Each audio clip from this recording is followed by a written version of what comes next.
for that. Now let's move to Ukraine then. Well, not really Ukraine as such, but let's bring this on screen. This is VG. It's a news outlet. Let's just do a quick translation of what it says. Open to Ukraine ceding territory in exchange for NATO membership. So this is Stian Jensen, who's the NATO Chief of Staff.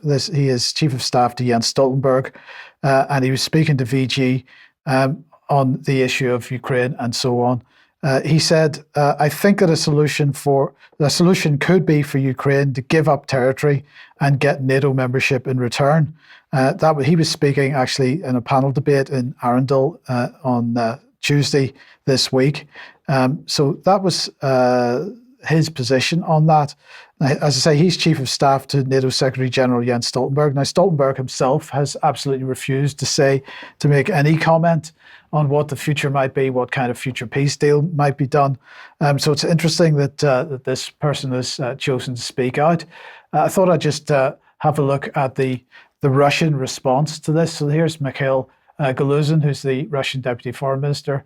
And speaking to TASS, he said that any conflict settlement requires confirming the fundamentals of Ukraine's sovereignty, its neutral, off-bloc and non-nuclear status. So a reiteration once again that for the Russians, any NATO membership for Ukraine, whether it's a Ukraine that has ceded certain territory to Russia or not, is absolutely off the table as far as they're concerned. Maria Zakharova said this is a bogus story and has certain political goals. Well, the story itself isn't bogus, but I take her point. The sentiment is bogus. I recognize that's probably what is intended by that statement. So I don't know what your thoughts are, Brian. Well, my view, the Russians cannot accept this because it's all to do with warning time of an attack by NATO on Russia. And if they allow NATO and nuclear weapons on the Russian border, it becomes very, very difficult to defend homeland Russia. America would never allow a foreign power to have nuclear and other weapons on the Canadian border, for example. So the Americans know full well what they're doing here. They're antagonizing Russia. I would have thought the limit for Russia would be a complete split in Ukraine, and they're going to take Russia will take the whole of the eastern territories, and that territory would be the protective zone, leaving NATO to take the western sector. But that's my particular opinion. Okay, this is the website for Kongsberg, which is a defence contractor.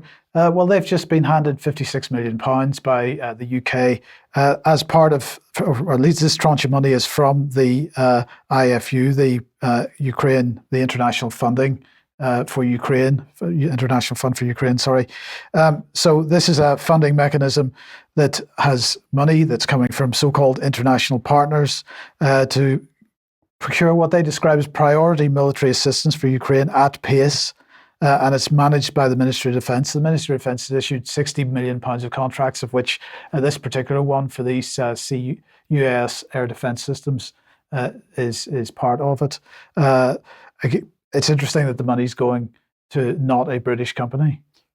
Well, I think this is to keep it grey, Mike. If the procurement goes through UK system, it's possible to audit that system. But if it goes to overseas companies, that's impossible for the British taxpayer. So I think this is part of the government's deception on the public that it's arming foreign powers. It doesn't want the UK public to understand what's going on. So the contracts get awarded to overseas companies. Yes. And then I just very quickly want to mention that the Czech Republic has ratified a defence treaty with the US that, as this headline says in AP, makes it easier for the United States to deploy troops on Czech territory. Now, it still requires parliamentary approval, but this now means that the US has similar agreements with other countries, which means that they can run their troops into Poland, Slovakia, Hungary, Lithuania, Latvia, Estonia, Romania, and Bulgaria at the drop of a hat.